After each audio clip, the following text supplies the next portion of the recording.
Hello, Rabbi Soffin. Hi, Sandy. Hi. Hi, how you doing? Good, yourself? Yeah, you're working hard today. Weren't you just on for an hour? Yes, we're half an hour, yes. Half an hour. Hello, rabbis. Hello. How are you Hello. both? Good to see you both. We got the memo. We're in blue today. Rabbi Soffin? That's it. Good, very You have my sheets to post, right? Yes. Excellent. No problem. And you're used to being the master of the Zoom. I'm the master of the Zoom, yes. Okay, so you'll unmute and mute and whatever we need. Yes. I'll Okay. do that. Okay, we'll see how many people sign up for this. How we're gonna do it. I think there's a few that you might recognize. Ina, nice interface service. Thank you. Joshi did Thank a you. beautiful job the other Yes. night. Thank you. Say word. What? I thought you were going to sit here. I can be wherever. Oh, I hear Bowers. Hi, Marilyn. Say hi. I don't have any audio yet. I hear Bowers, but I only see that fancy S. Stu must have created that for sure.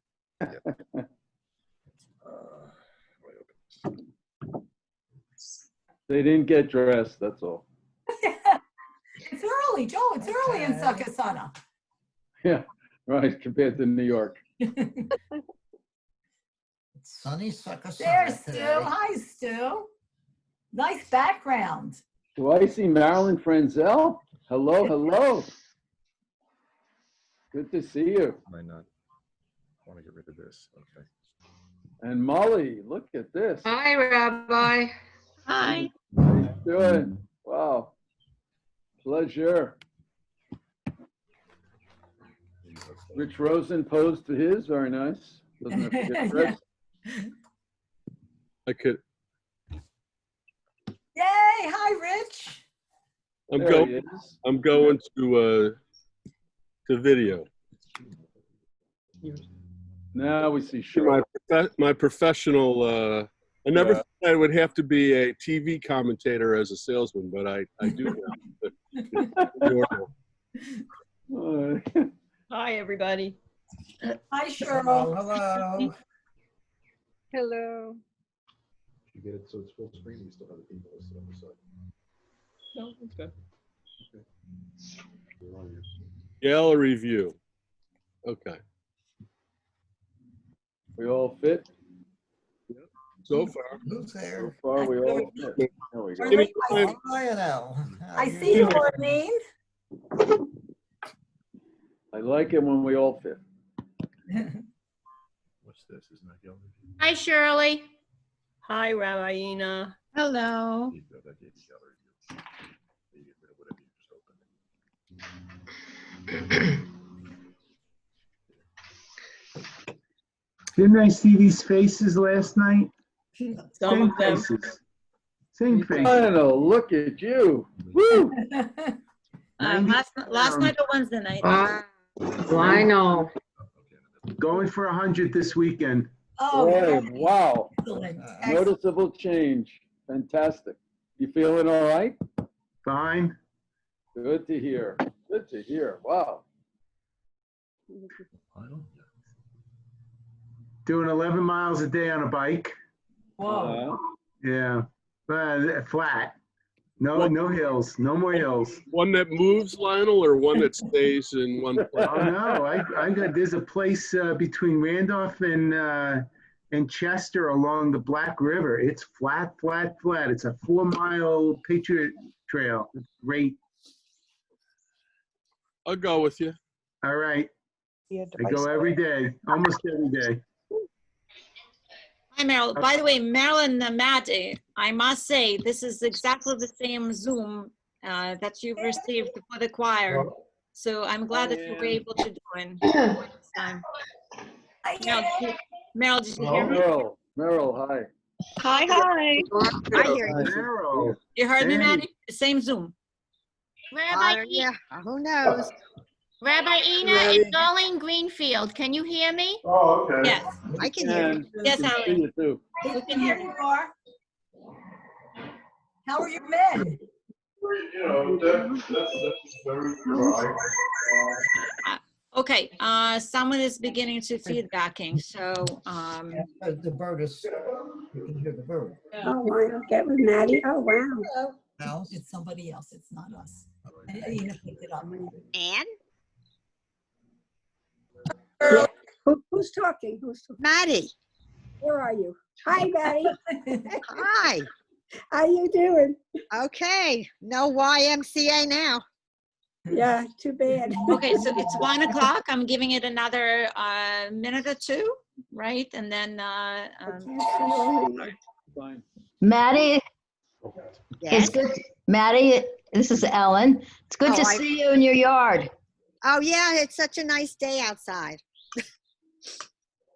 I can't see you, but I'm sure you're there somewhere. I'm there. Oh, there you are. You need to put your screen down and your head is chopped. There you go. Okay.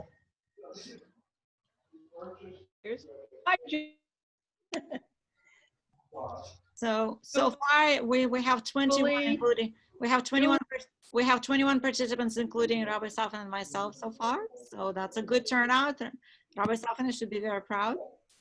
I'm happy I can see everybody at the same time. Hello, Alana. Hello. Long time no see. How nice. Oh, it's Julie. Hi, Julie. Hi, Barb. Julie, too. Wow. Oh, Rabbi Soffin. Hi. hi. That's great. Hello, Rabbi Soffin. Hello. Who's talking? Ellen, Ellen. Hi. Hi. Good to see you. good to see you too. There you go. You. Hello, Rabbi. So before I'm going to share, oh, you know what? I think oh yes, I did set on recording. So it automatically started recording. So that's good, I did that. So if anyone wasn't able due to work or for any other reason, join us today, they will be able to watch the repeat of this teaching session. So first of all, I want to thank Rabbi Soffin, of course, for agreeing to joining us today and sharing his wisdom, because as you can see, you always have many people who are eager to learn from you. And it's nice to have the variety. They're probably already tired from every Wednesday with me. So thank you so much again for thank you so much again for joining us. So I'm going to share the screen, and first I will give a word to Rabbi Soffin as soon as you ready for me to share the screen with the text that you provided. Let me know. You want to come? Okay. Now, ladies and gentlemen, I'm going to mute everyone. Rabbi Soffin, you will be able to unmute yourself, but unless we are asked to participate in the discussion, please keep yourselves muted, okay? So, Okay, but everybody can unmute when they want to. yes, I will mute everyone with the possibility of unmuting themselves. That's fine. I'm going to do that. Okay. Okay, Rabbi Soffin, you have to unmute yourself now. So good to see everybody. Lots of old friends, smiles. Happy to be here. I want to thank Rabbi Inna for inviting me and for enabling Zoom to happen, since this old rabbi has not yet conquered Zoom and all the techniques around, but we'll do the best we can.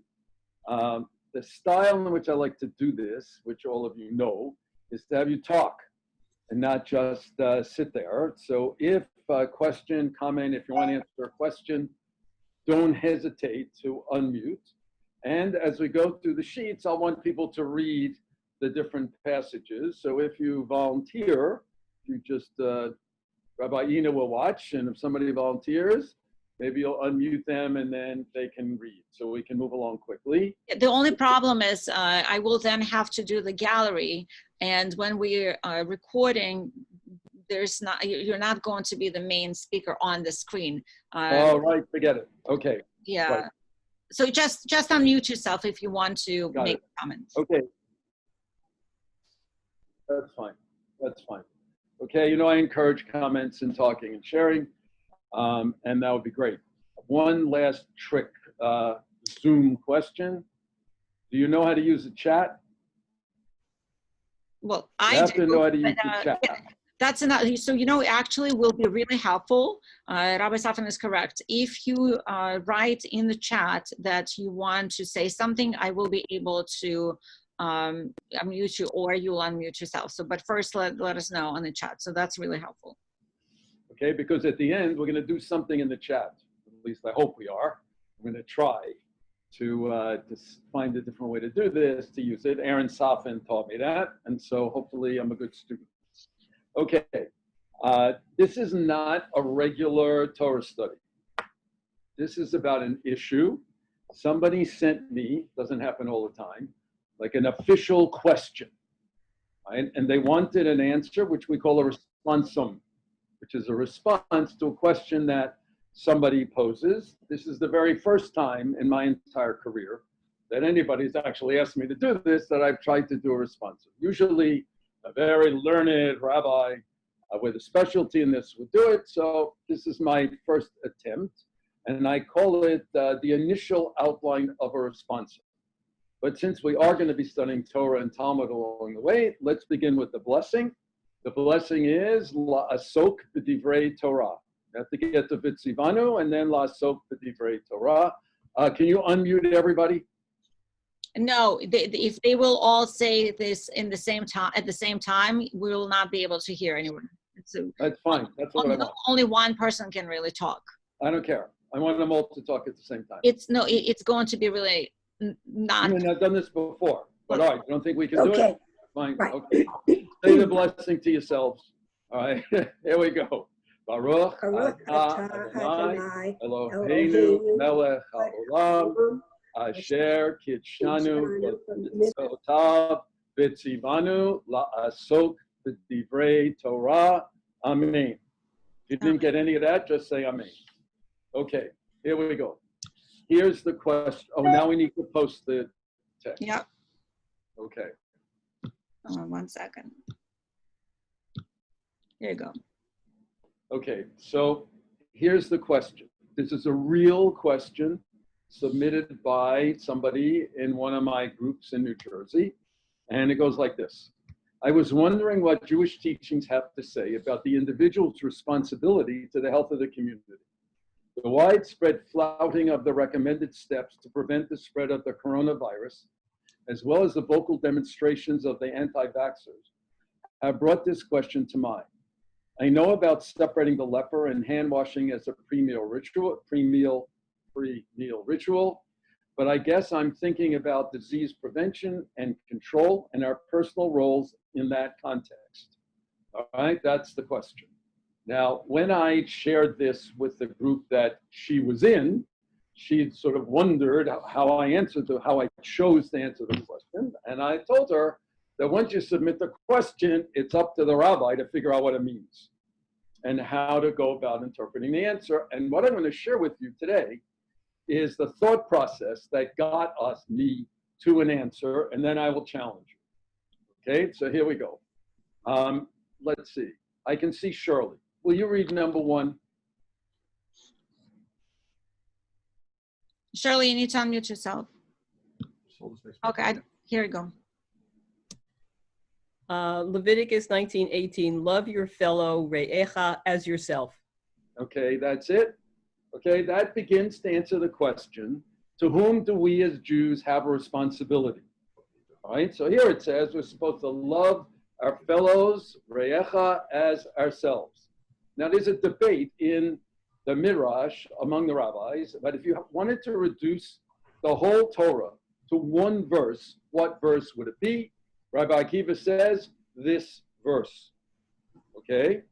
And if you looked in the Plaut Chumash, the larger of the two books, this is what you would find. It would say, love your fellow, parentheses, Israelite. So who are we responsible to? This is frustrating. No one can talk. All right, so who are we responsible to? I have to ask and answer my own questions. All right, so who are we responsible to? Jews. We're only responsible. Fellow Jews. The fellow Jews, exactly right. Okay, that seems pretty clear. I can't see it. Well, raise your hand if you like that. If you like Okay, it I or only see 3 people, no hands up. Okay, nobody likes that. All right.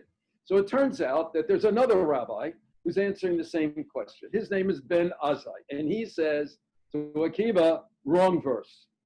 The right verse is Genesis 5, chapter 5, verses 1 and 2. I'm not sure why the text is moving. It's not in there. Oh, okay. Wait, hold All right, on. I'll tell you when to move the text. Okay. Okay, and this is what Genesis 5, verses 1 and 2 says. This is the record of the human line from the day God created human beings, making them in the likeness of God, creating a male and female, blessing them, and naming them humans on the day they were created. All right, what's the difference here? What's the difference between love your fellow Israelite and all human beings were created in the image of God?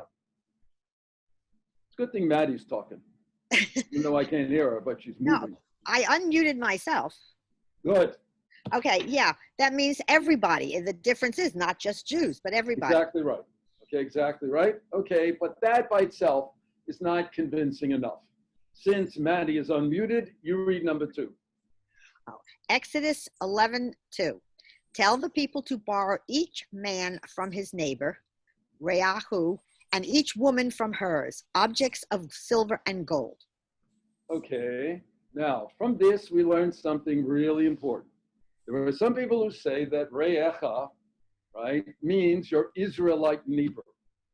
Up comes this verse, which uses the same exact word and says, before the 10th plague, right, the Israelites are told, you're not going out empty-handed, take from your neighbors. Who were the neighbors? Egyptians. Egyptians. You know, other people, only Maddie's talking to me. This is like one-to-one. Okay, right, Egyptians. Are the Egyptians Israelites? No. No. Right, so neighbors here, we have a proof that neighbors is not only Jews. We got it, but we're gonna have a little more proof. We need somebody to read number 3. First one to unmute gets to read. Here we go, please, Ellen. Okay. In Middle Ages, Rabbi Menachem Mary, 13th century France, said that, whoops, that while the Talmud seemed to exclude many non-Jews from the laws of Pekuah Nefesh, had it been known of the civilized societies of Mary era and ours, it would have been more explicit that everyone living in civilized society, Jew or non-Jew, is covered by the law of Pekuah Nefesh. Their lives may be saved, even if that meant violating almost all of the central commandments of Judaism. Okay, so pikuach nefesh means the saving of a life, right? And you misread the most important word in the whole thing, okay? Which is the word, you read it as may, right? But it actually says Mary. We're on, no. 2 lines from the bottom. Their lives may be Must be saved. Doesn't say may be saved. It says Must be saved. be saved.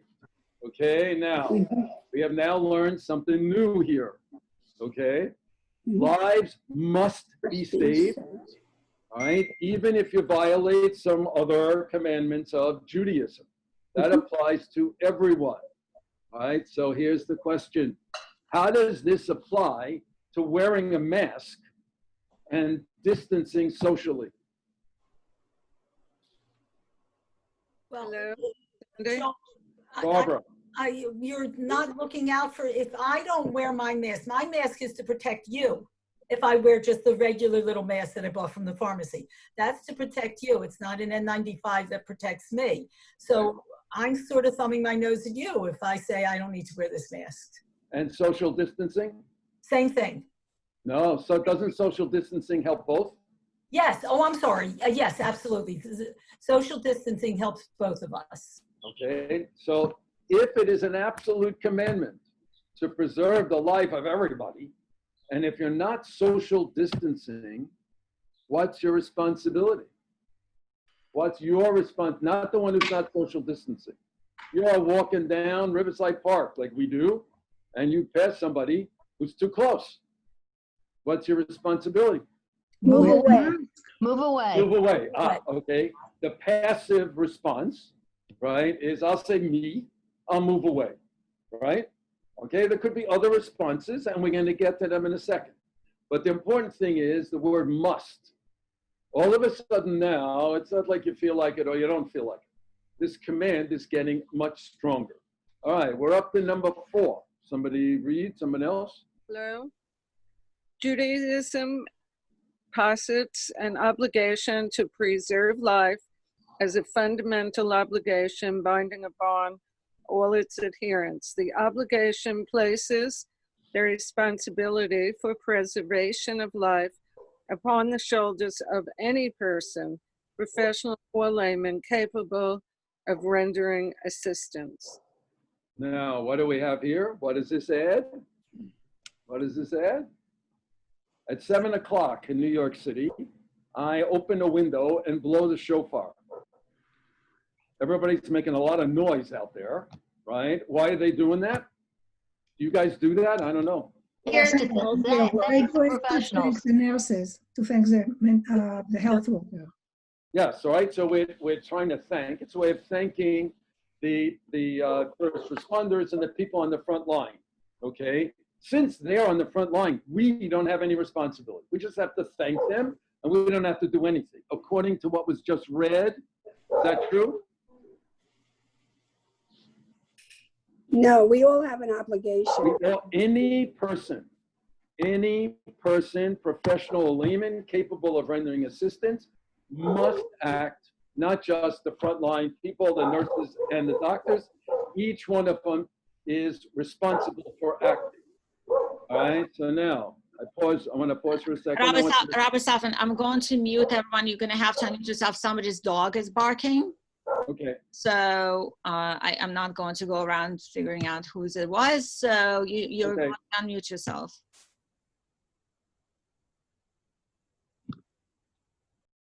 You have to unmute yourself. Okay, so I'm hoping that you will unmute yourself. But first, I want you to stop and think. Does this teaching apply to you? Translation, is this question that was posed to me, is this question relevant to you? Yes. Yes. Okay, 2 people think yes. The rest of you are thinking. Unmute. Yes. I would say Okay, okay. So I'll give you an example. You may know this example. In Tennessee, 2 policemen were chasing someone who ended up in a lake. All right, and while they were standing there, he drowned. I don't know if any of you have heard about this case. Yes. Drowned. All right, and one of them started to go in to help, like the officer who wanted to help the 75-year-old man who was pushed down, right, and was held back. Does he have responsibility, according to this, to help out? Yes. Absolutely. Absolutely, no question, absolutely. No issues, no footnotes, absolutely. Okay, so if this were me standing on the shore and somebody is drowning in the lake and somebody pushed me to go into the lake, you know what the result would be? You're drowned. People in the lake. It Okay, says so if you're one of the issues is, right, if you are able to. Right. Don. Yeah, no, I mean, you know, it's very nice to be that altruistic, but if your own life is in danger, that's something really important to consider because you have responsibilities to all your loved ones as well. Yes. Yes. All right. That's why I said no conditions, no footnotes, no qualifications. All right. If you would lose your life to save a person and you wouldn't be able to save him, then clearly, Jewishly, you wouldn't. Okay. But if there's a chance you can save him, then we have to argue about it. At the very least, we have to talk about what our responsibility is and stretch ourselves to do more than we might at first glance. Okay, here we go. I need some. Oh, I see, Don. Will you read number 5? Although you're muted. No, I'm good. I'm good. And you shall love your neighbor as yourself, from Leviticus 19, verse 18, as a specific instance of the general obligation to manifest love and concern for one's neighbor, the obligation to heal encompasses not only situations posing a threat to life or limb or demanding restoration of impaired health, but also situations of lesser gravity warranting medical attention for relief of pain and promotion of well-being from Maimonides. Okay, so according to Maimonides, what's happening now? Does this apply to us? Yes. Okay, do you have to be dying to be helped? Does your life have to be in total danger? No, No. What does it say? if you need help at all. Right, okay, if you need help at all, right? It says restoration of impaired health. Okay, any way in which any one of us can restore impaired health, even of lesser gravity, right? Not totally life and death, right? Then we still have the responsibility to do it. And what's the reason? To love your neighbor as yourself. Yeah, that's the core value. But according to Maimonides, there's a reason. What's the reason? To manifest love and concern for one's neighbor. Amen. Yes. Give me another reason too.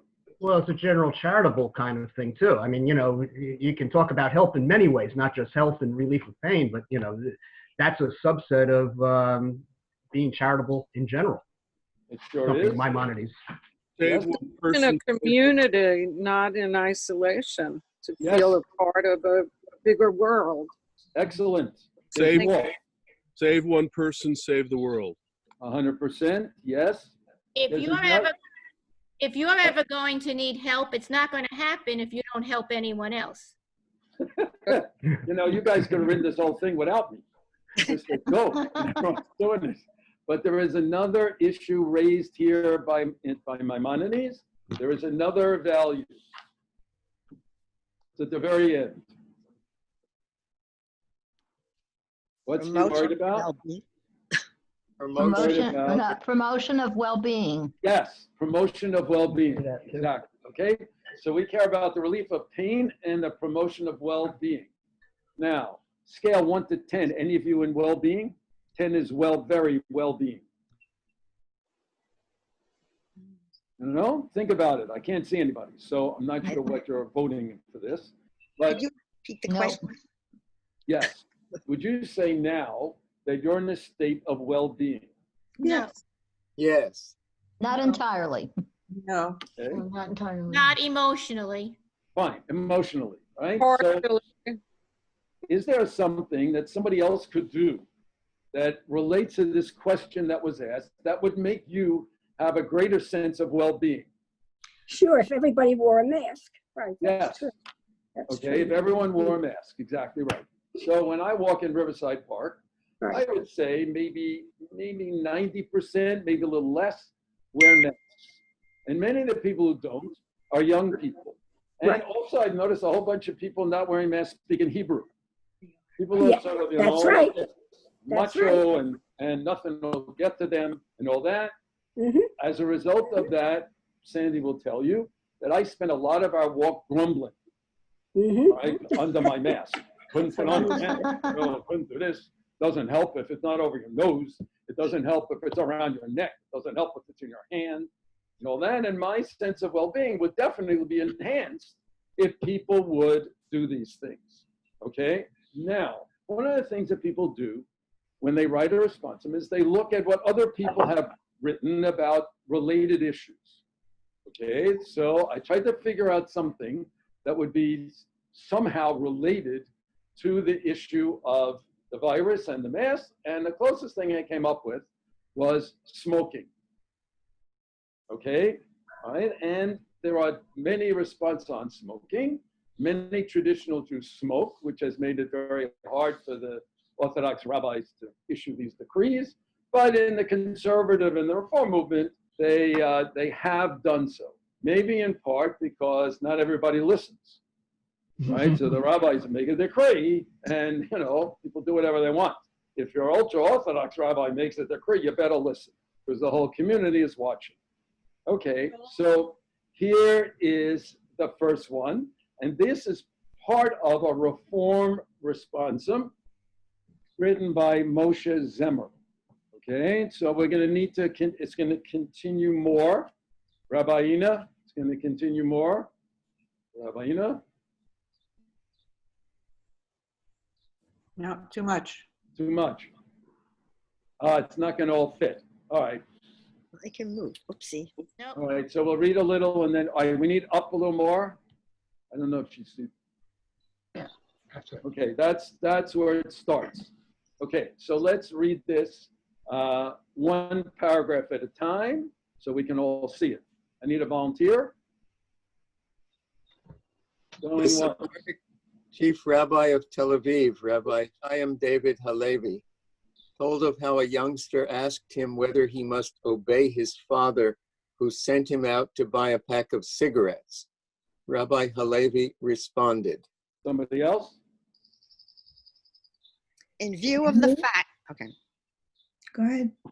In view of the fact that physicians have universally warned against the danger of smoking to human health, and since in my opinion it is forbidden by the Torah, which commands, you shall carefully preserve your lives, you are not permitted to buy him cigarettes.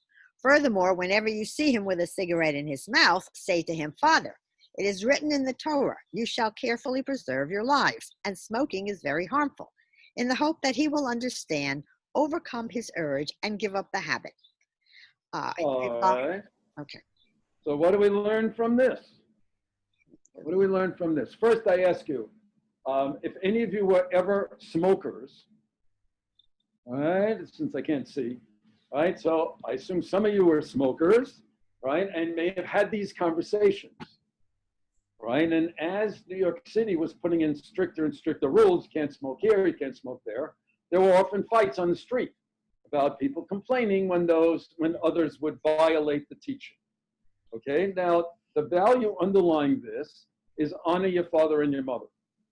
Honor your father and your mother means your father asks you to do something, the answer is yes. Yes, that's the answer. Okay, unless, and I used to teach.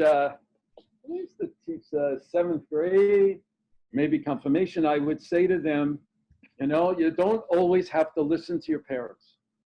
You don't. And the kids are on the edge of their seats. Oh, wow, the rabbi said I don't have to listen to my parents. Right? And I would say to them, nope, you don't have to listen. If your father tells you, you don't have to go to Hebrew school today, you don't have to listen. Okay, so if your parent tells you to violate some Jewish teaching, that you don't listen to. Anything else, you're supposed to listen.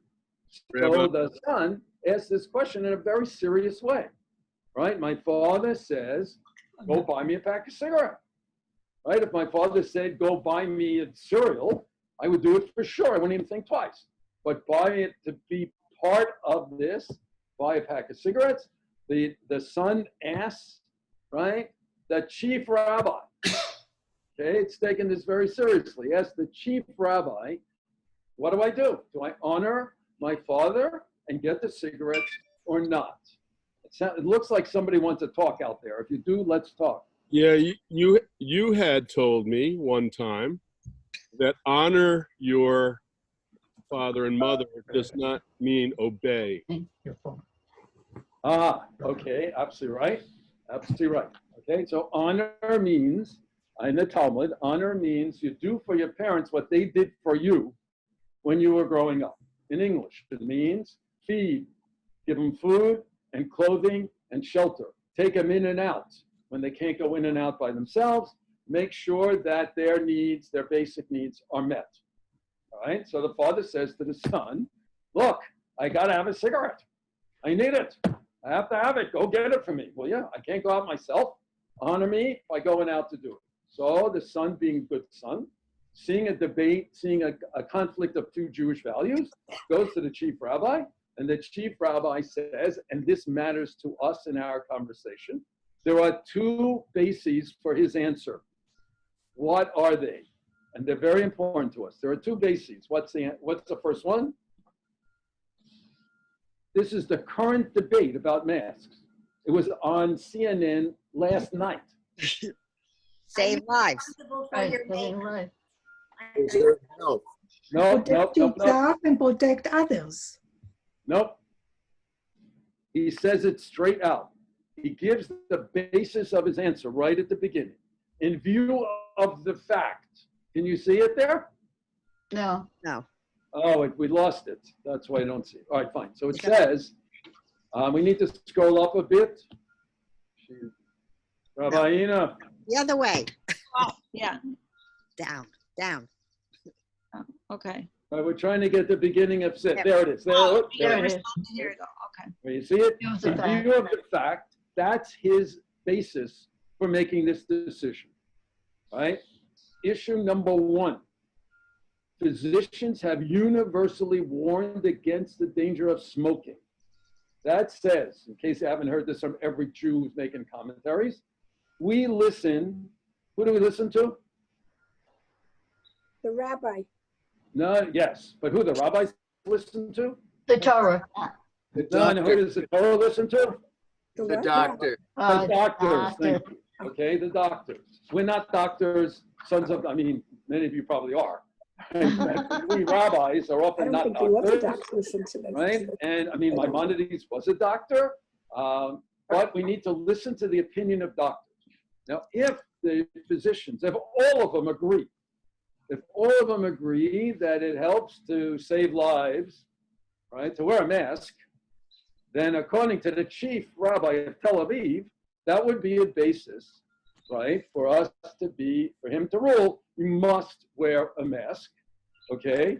They have universally warned against the danger of smoking to human health, right?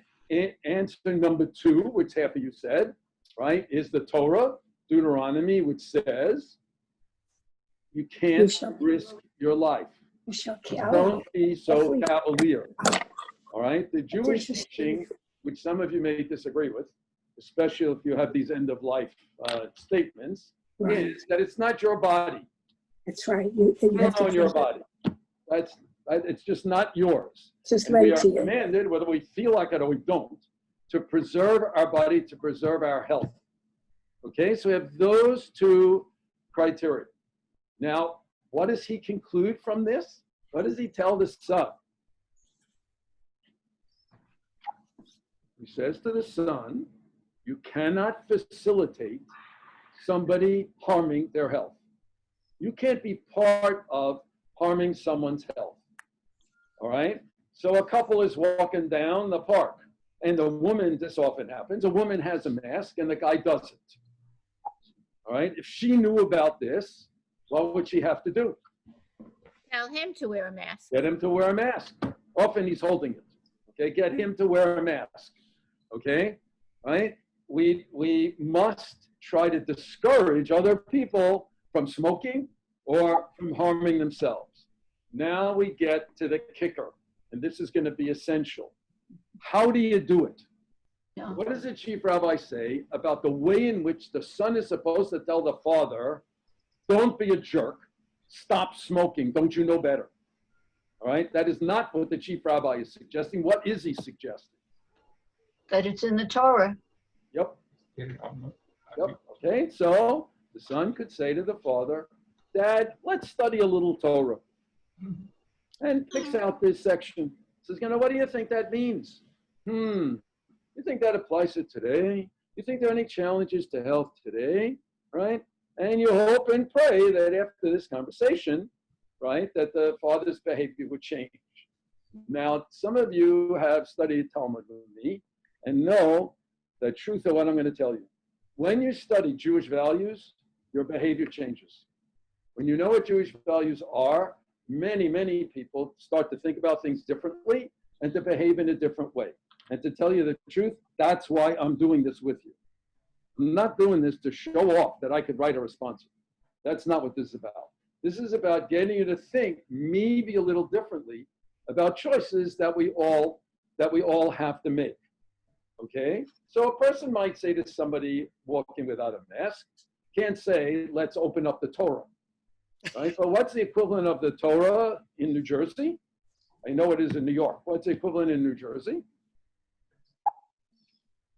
In New York, The law. the law, right? Okay, the law, right? So in New York, we say the Torah was given by Governor Cuomo. So if the Torah was given by Governor Cuomo, and Governor Cuomo says you're not allowed to go outside in a big group without a mask, well, that's like the Torah. That's the law here, and don't you know it? You know, in a gentle way, maybe a person would respond. Maybe. We even have police who don't wear masks. Groups of 4, some of them yes, some of them no. I have not yet approached them. Okay, that is the reform. That's part of a reform responsum. He didn't put it in there unless he agreed with it, and that's his answer. Now we're going to get the conservative, apart from a conservative movement, responsum, right? Now, are we all on the same? And we have that? No. We need to be up a little. Joel, Rabbi, may I ask a question? Oh, please do, of course.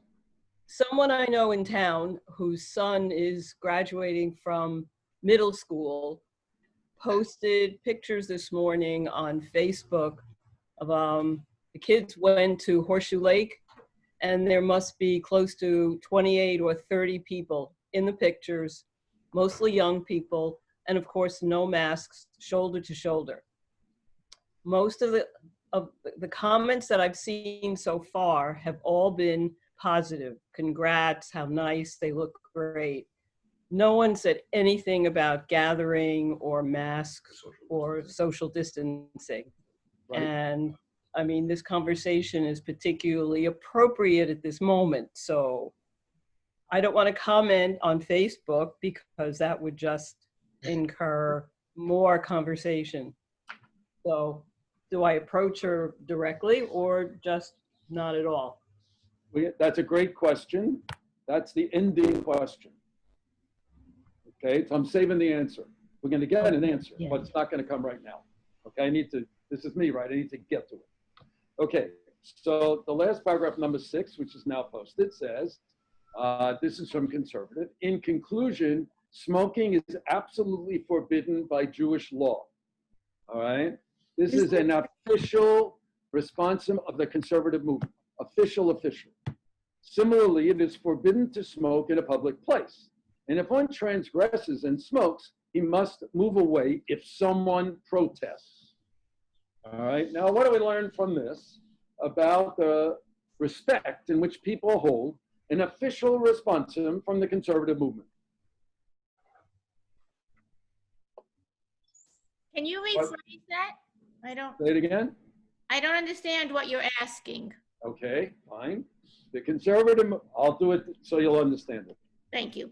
Rabbi Inna issues a decree that at Temple Shalom, that no member of the community is allowed to smoke anywhere ever. But if you are smoking and somebody complains, you have to walk away. What does that say about the respect that's had for such a decree? It's saying that you don't really need to listen. It's giving very mixed message. You shouldn't do it, but if you do, this is how you handle it. All right, so you have to understand in the real world that people can issue statements, but not everybody necessarily is going to listen to it. Right? Part 2, this doesn't say it's okay to smoke. It just says in the real world, people are going to smoke. Right? I can't get out there and police this, but if you are smoking and somebody complains, what do you have to do? Move away. You have to move away. Now, do you always have to move away? Only if someone complains. Exactly. All right, so you're seeing again the role that an ordinary person plays here. If someone's smoking in front of the temple and nobody are you allowed to smoke in front of the temple? I don't even know. Yes. Outdoors. There are no signs. It's outdoor. Okay, outdoors. I know you can't indoors, but if you're smoking out in front of the entryway to the building, and there you are smoking, and everybody coming in and out has to walk through that, right? You're allowed to do it. But if somebody says to you, I just learned from some rabbi, wrote some responsum, right, that if I tell you I don't like this, you have to move. All right, that's what the conservative movement says. Did you ever say such a thing? Did you ever protest against somebody smoking someplace? Yes. Yes. That's good. And what was the result? It depended on who it was that was smoking. Okay. Okay. How about a stranger? Not a relative. A stranger is smoking, and you say, please don't smoke. They get annoyed. They get annoyed. Do they stop smoking? Nope. Okay. So there's a danger here, right? The way in which Don, you want to talk? Yeah, well, I mean, I think it gets a lot more complex because when you say you move away, you may move away towards somebody else if you're in a crowded area. It depends how crowded, depends on people density. And I also think, you know, the whole thing with masks outdoors, it's strongly encouraged, but it's certainly not mandated. It's just keep your social distancing. I mean, I'd be honest with you, I walk in the neighborhood, I don't wear a mask. I just make sure I stay away from people. It's not that crowded.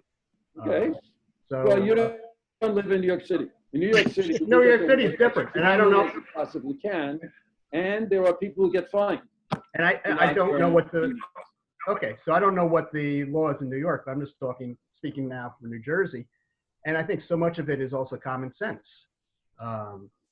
You know, that has to weigh in, and, you know, we all become rabbis at that point, I hope, with, you know, a solution that accomplishes the goals and does so in a respectful way. It's also somewhat of the experiences you've had. I basically put on a mask whenever I leave the house, but we've had a very difficult time with this, and we've had illness in the family.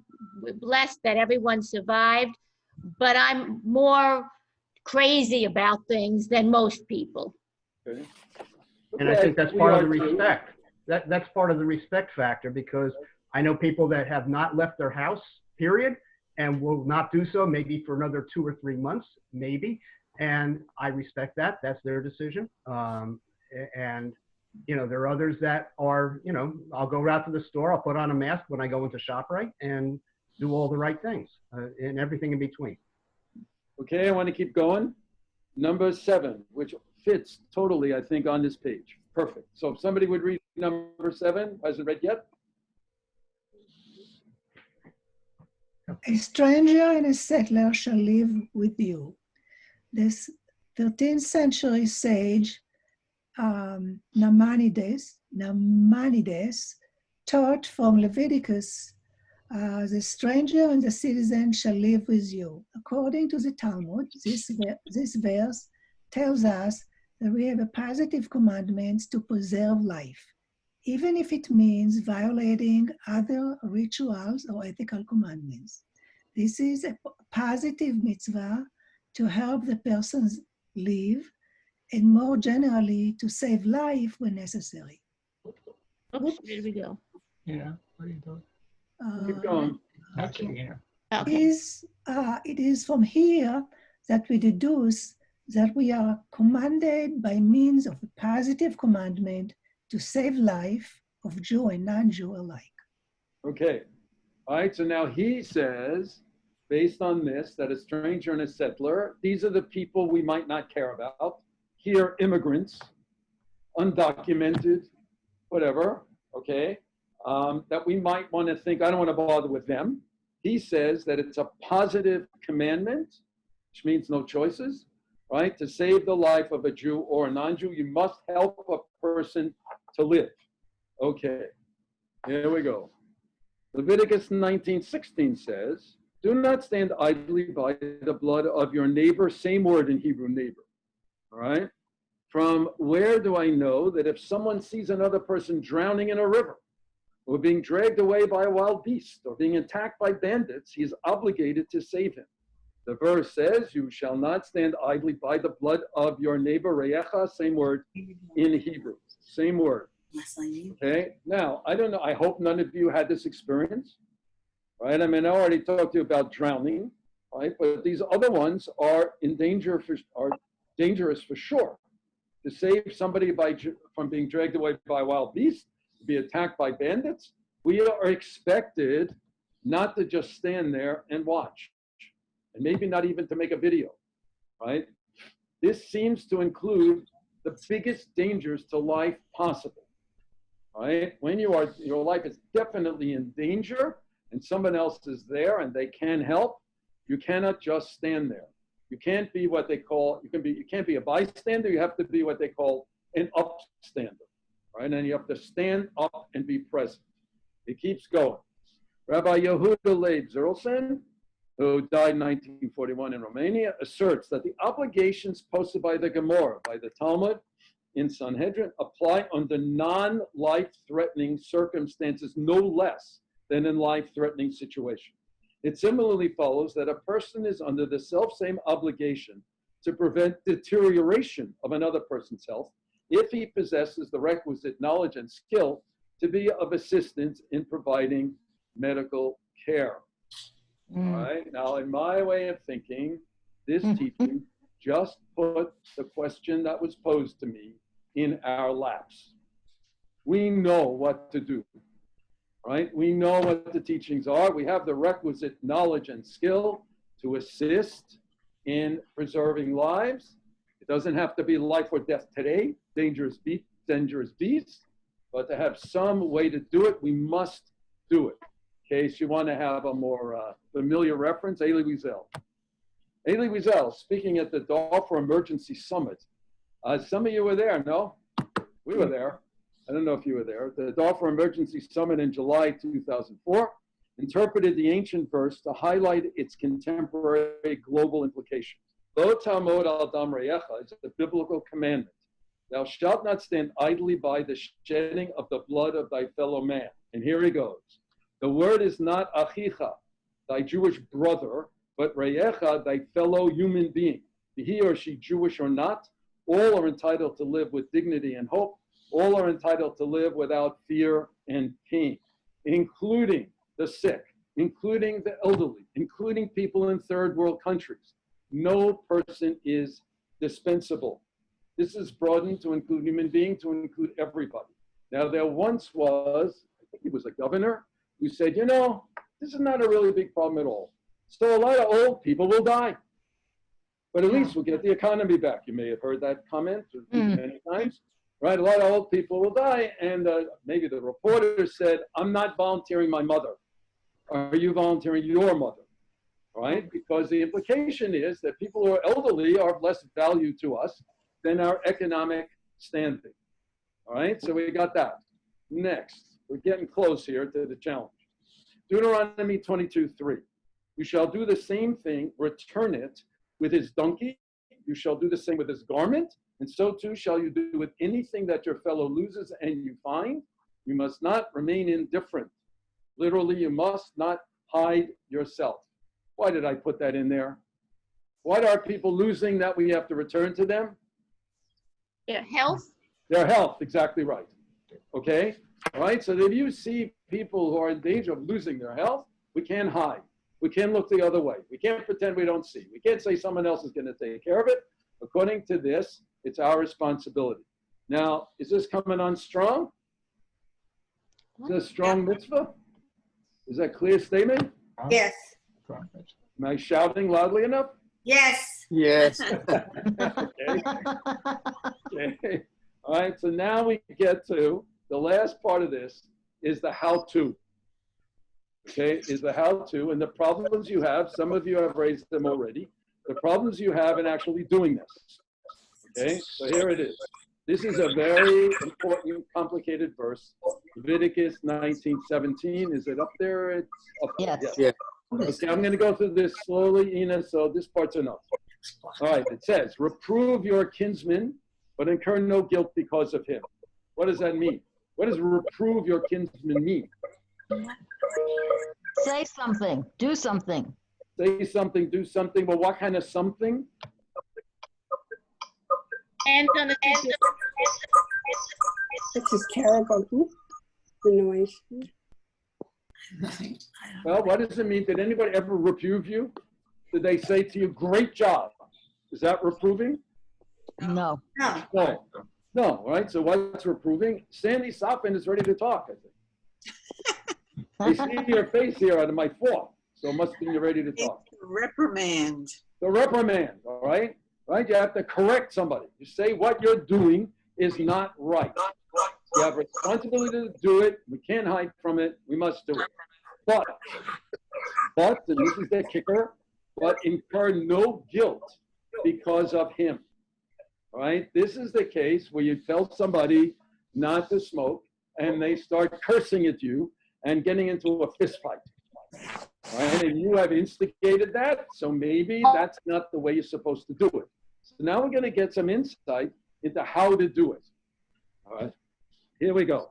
Monica Shokspana of the Johns Hopkins Center for Health Security says, it is reasonable to handle the situation yourself when there is an invasion of your personal space. So if you are blowing smoke in my face, right, I'm right there breathing in, then it's reasonable I should deal with this.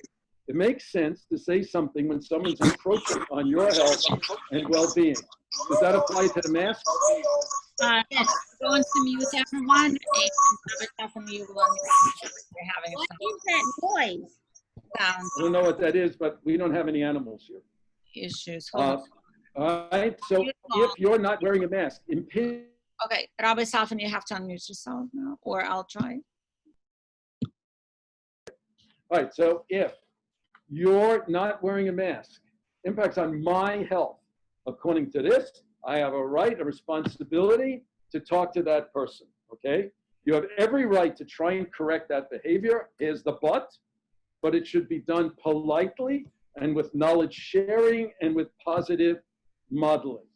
You know what that is, right? You may not know, right, that if you don't wear a mask, I'm gonna die.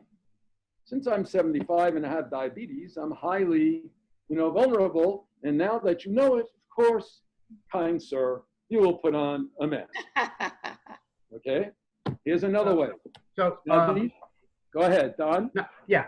I mean, I think one reason that you may not see that actually happen, obviously it's best to separate yourself from somebody that's not wearing a mask so you are not unprotected. Engaging in even a one-sentence conversation, you are putting yourself at more risk by having that conversation. So I think that needs to be factored into. Okay, no, good point. When I walk past people who are not wearing a mask, I turn my face the other way. Does that work perfectly? Probably not. And I grumble under the mask, boy, would it kill you to wear this mask. All right, now I'll tell you what the police do here. I don't know if they do it by you. You don't have such big congregations of people. The police have masks. And they just give them out. They just say, you want a mask, like to everybody, right? And people take masks. So I thought, maybe I'll make a collection of masks. I'll say to the police, give me 20 masks. And as I wander around, I'll say, would you like one of these? Okay. Once when I took Sebastian, who was very young, our grandson, to the museum in Newark, in the children's section, there were a lot of adults and kids, like all over the place. And I was afraid that somebody was going to step on him because he's little and it would be easy not to see him and people aren't paying attention. So as they're walking around the museum, I say, Sebastian, don't step on anybody. And everybody looks up and everybody sees Sebastian. Okay, so I say to Sandy, thanks for putting on the mask. And I just walk by.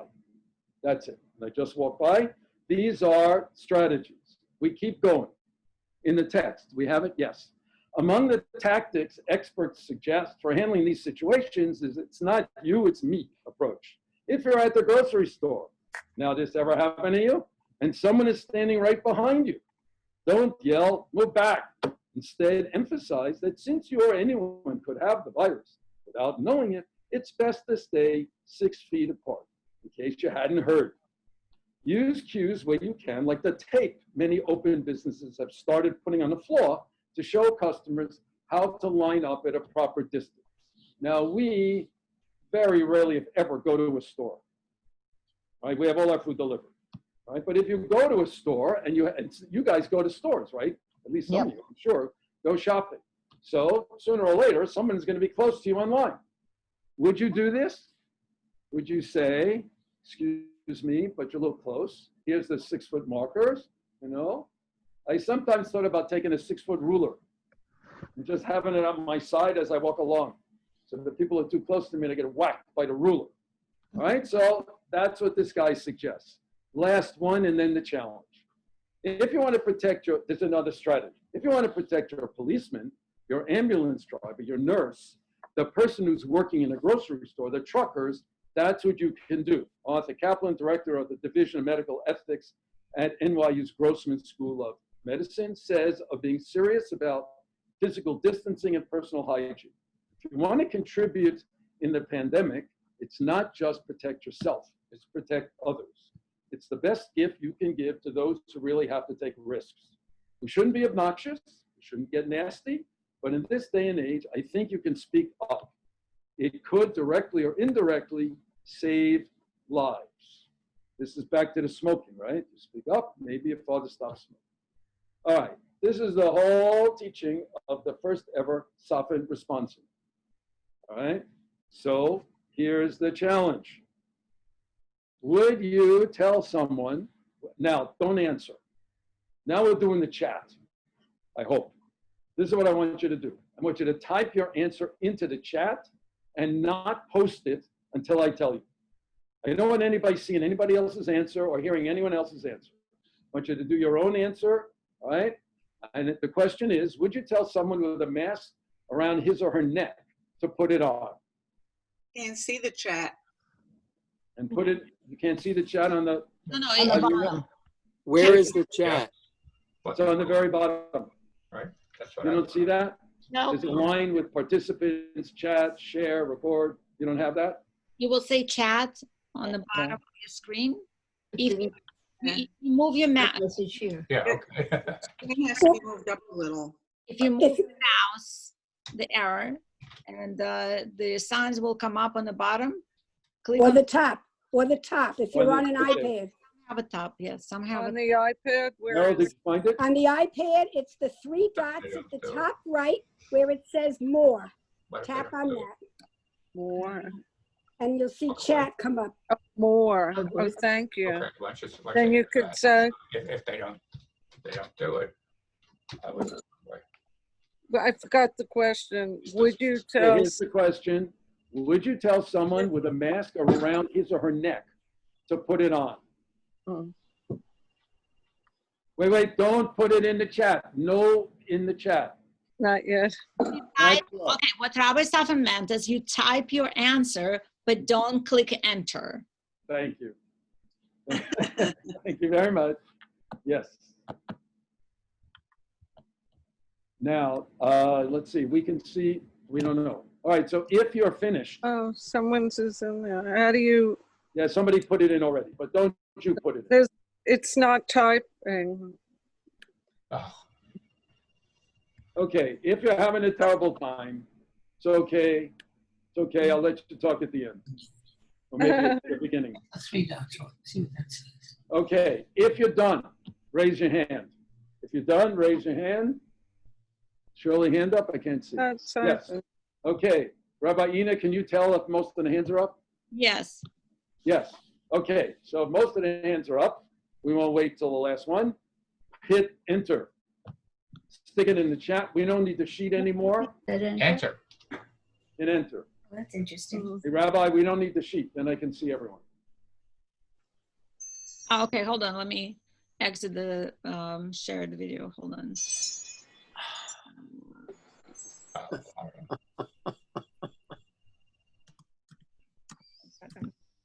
Can't get it in. I don't see ours. Okay, here we go. We're in chat now. What you just Okay, so now everybody fits here and I can see everybody. Let's see ours. Great. There Mine are is- 13 answers in the chat. Yeah. That means there are 12 of you decided not to do it or you didn't do it yet. No. Me to everyone. I cannot Okay. do it. Not taking my typing, sorry. But I have thought related. Okay, who's talking? Sandy Kamler. Okay, all right, so now we have 15 in the chat out of, what do we have, 25? Close enough. Sandy, will you share your answer and then we'll look at everybody. Nicely. Okay, previous to wearing a mask, I've had this type of experience. For example, you ask a neighbor, you throw your shoes every night at 12:30 at night. Do you ask politely, could you please not do that? And her answer is rude. So my question is, or my statement, as politely as we share our information and kindly and thoughtfully, there are many people, I also live in Manhattan, part-time, who respond in a very upsetting way. So how do you deal with that? I mean, you're taking a risk when you speak Sure, no, to some people.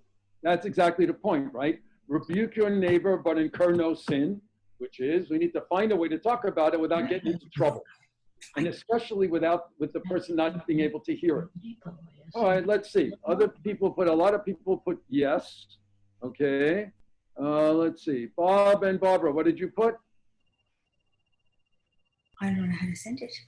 They forgot. Well, you had a bunch No, of them. for me, so I like the idea when it's talking about the mask. I like the idea of carrying Where they it went, they around two big things. and offering it. Of course, if they're carrying a mask in their hands, I can just pretend I don't see it and just say, "Would you like a mask?" This is hard for me. This is hard. For me. Okay, good. Maddie, what did you write? Iris, you need to click enter on your computer or iPad or return. Oh, okay. Thank you. I'm not too gutsy. I took the chicken's way out. I would try another method first. Moving away from the person, which makes it obvious there's a reason I don't want to be near to them. That may give them a hint. I would loudly maybe compliment somebody that's with me and saying, "Oh, I'm so glad you're wearing a mask," and maybe they would hear it. But I don't know that I would just say, "Put on a mask." Okay, okay. Linda. I already said, please. Linda, she's still here? Linda Berliner popped it in right away. Yeah, I was the guilty one. Okay, I have fine. asked people who were coming in close proximity to please put on a mask. I had someone come to repair my grill out on the deck the other day, and as he was approaching the deck, I said, "And please put your mask on." Okay, and the result was? He put a mask on. Okay, but of course he's working for you. Right. Well, So that might make a difference, you know, I don't know. Ann says yes, that she would. Rich says yes. Merrill says yes. Judy says yes, if they were close enough. Ellen says, Ellen, say what you wrote. Well, my screen went blank, so I think what I said was I'd ask them what kind of mask they have and try to establish some kind of conversation and say, well, and then put it up. Would you please put it on? Good, good, very good. Okay, start a conversation. All right, Mick said yes. Let's see. Stan and Marcia, what did you guys write?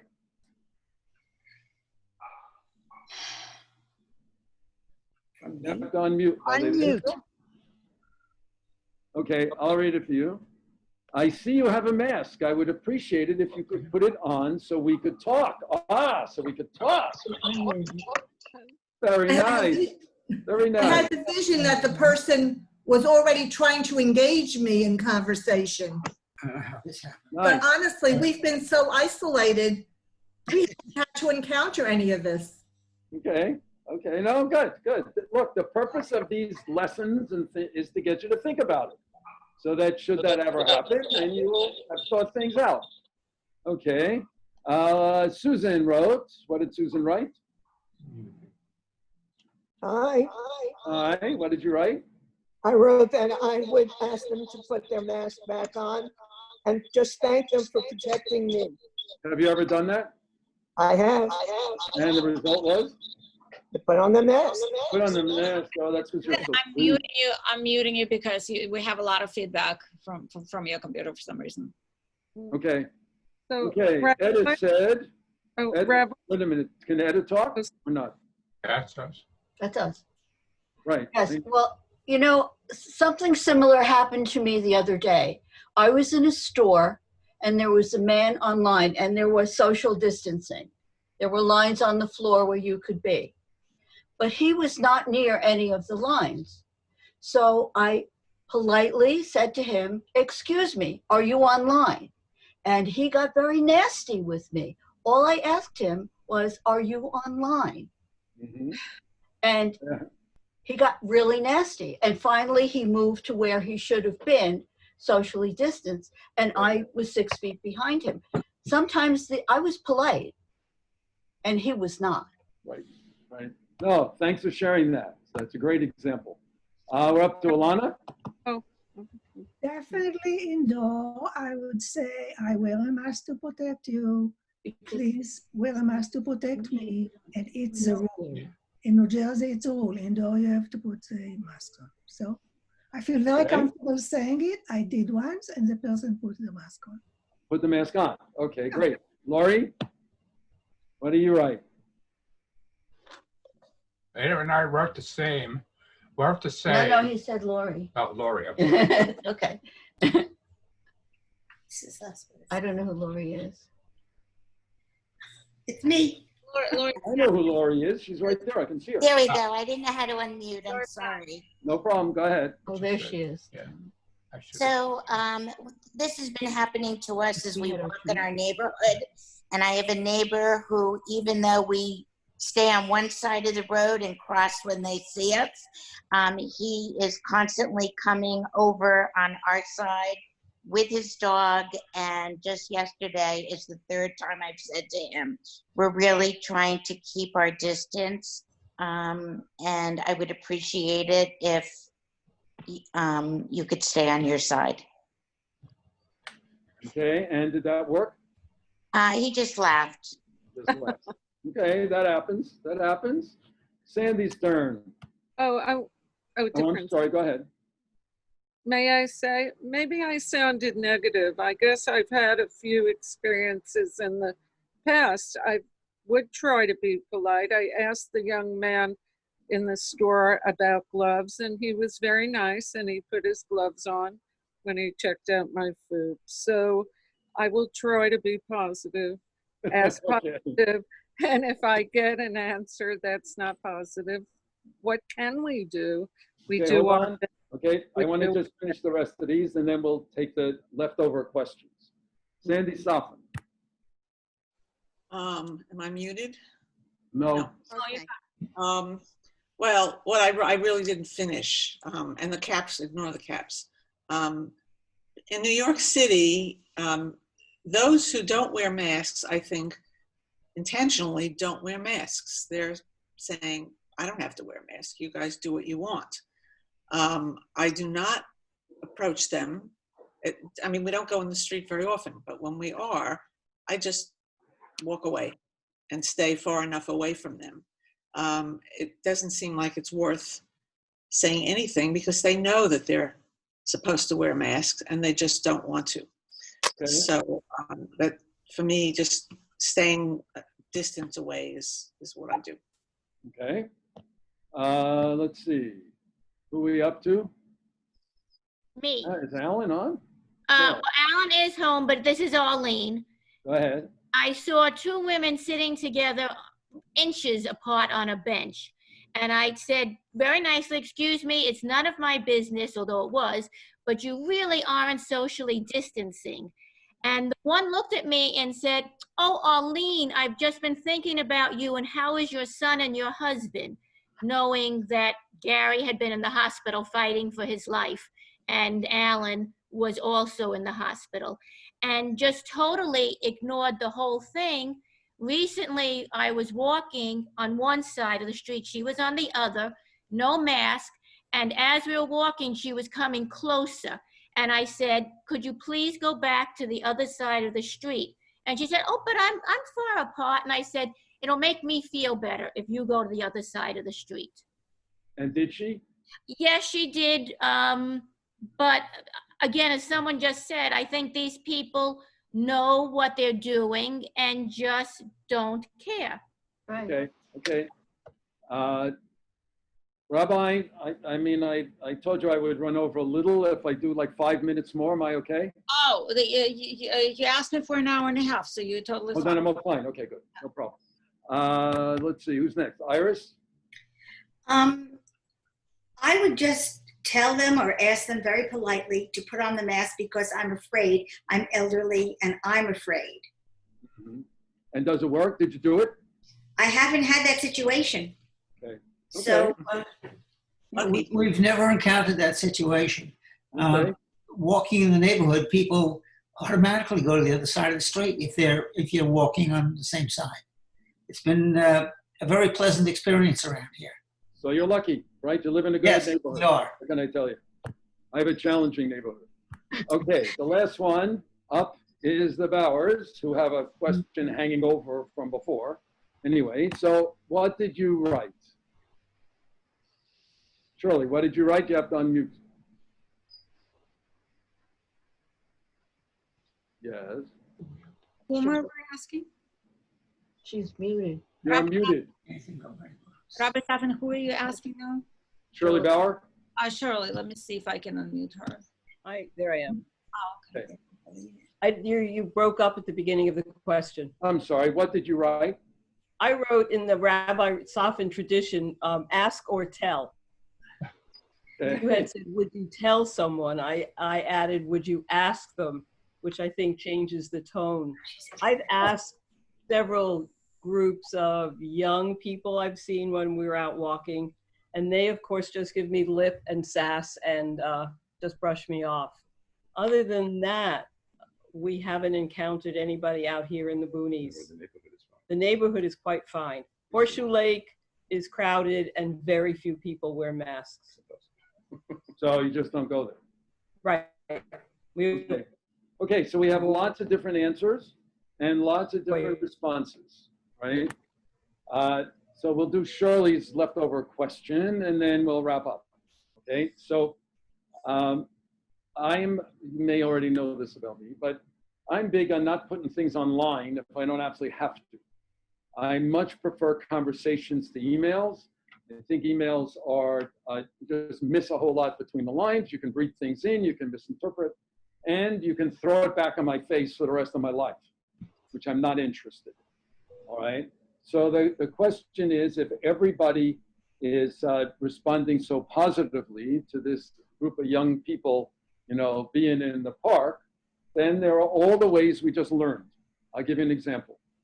You go in the park, right, with a mask on, Stu takes a picture of you, and you post it, saying, having fun in the park, period, right? You're not taking anybody on, you're not rebuking anybody, not insulting anybody, but the message is gonna be real clear, real clear, and it's a subtle way to do it. If it's a person you know that you could talk to, then you might talk the way some people here have suggested, right? Then I'm afraid to go to the park. It's our park, everybody's park, but it doesn't feel safe to me. So maybe some people could think about, enabling me to be able to go to the park too. Finished, right? In this, sermons don't work. Berating people in the usual way, that does not work. And if it doesn't work, it's not the Jewish way. The goal is to get them to hear. If they can't hear what we're saying, then it doesn't work. Now, my answer to this, which I didn't put in the chat. I've been thinking about this every day for weeks and weeks and weeks. And I mumble my answers, my rebuking, into my mask. And Sandy pokes me, right? And if she could, would put her hand over my mouth, all right? And one of the reasons I have not yet approached anybody, although I have thought about all these answers and possibilities, is that I'm nervous about what the reaction would be. And I don't feel so safe. I'm getting closer. But so far not yet. And in a certain way, that's the point of this whole response. You will be in this situation, guaranteed, right? Even those of you who haven't yet, guaranteed. As we open more and more, and you'll decide that the risk reward, is changing a little, and you may venture out into situations where, it's a little riskier and you would want people to behave differently, you'll have to decide, all right? So I hope that this responsum gave you something to think about, ways to think about it, and perhaps ways to behave in the future when you're in such a situation. That was my goal. Anyway, great to see everyone's face and to hear your voices. Thank you all for joining me. And once again, Ina, thank you for inviting me. It was great fun to learn with all of you. And if I see you not wearing a mask, you can be sure I'm going to tell you. Take care, everybody. Bye-bye. Thank you. Thank you. Thank you. Thank you, Joel. Thank you.